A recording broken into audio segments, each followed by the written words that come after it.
Good morning, శుభోదయం అందరికీ కూడా. ఇవాటి వీడియోలో ఆడపిల్ల లక్ష్మీదేవిలాగా ఉండాలండి అని చెప్పంటారు.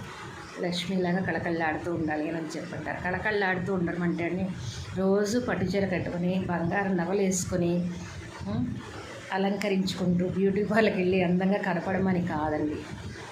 అందం అనేది న్యాచురల్గా ఉండాలి. మన కట్టు బొట్టులోనే తెలిసిపోతుంది.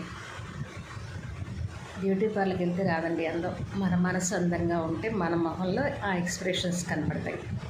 ఆడపిల్ల ఎప్పుడు చిరునవ్వుతూనే ఉండాలి, నవ్వు చెదరకూడదు. ఎన్ని బాధలు వచ్చినా, ఎన్ని అవాంతరాలు వచ్చినా ఆ మొహంలో నవ్వు అనేది చెరగకుండా చూసుకోవాలి కదా. అదే లక్ష్మీదేవి అంటే. అంతేగాని మనం ఎలాంటి చీర కట్టామనేది కాదు. 10,000 రూపాయల చీర కట్టినా, 100 రూపాయల చీర కట్టినా, 1,00,000 రూపాయల చీర కట్టినా అదే చీర కదా. మనం కట్టే విధానంలో ఉంటుంది. అందుకే ఆడపిల్ల కట్టు బొట్టు చూస్తారు పెద్దవాళ్ళు. ఎంత లక్షణంగా ఉంది చూడు ఆ పిల్ల అని చెప్పంటారు. అవునా కాదా? కాబట్టి ఇవి మీ ఆడపిల్లల్లో కూడా అందరూ ఈ కాల పిల్లలకి మన పెద్దవాళ్ళు నేర్పించిన సాంప్రదాయాలు, పద్ధతులు తెలియచేయండి.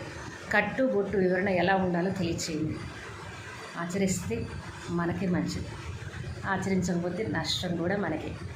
ఈ వీడియో కనుక నచ్చినట్లయితే లైక్ చేయండి, షేర్ చేయండి, సబ్స్క్రైబ్ చేయండి. మీ అభిప్రాయాన్ని కామెంట్ రూపంలో తెలియచేయండి. Thank you.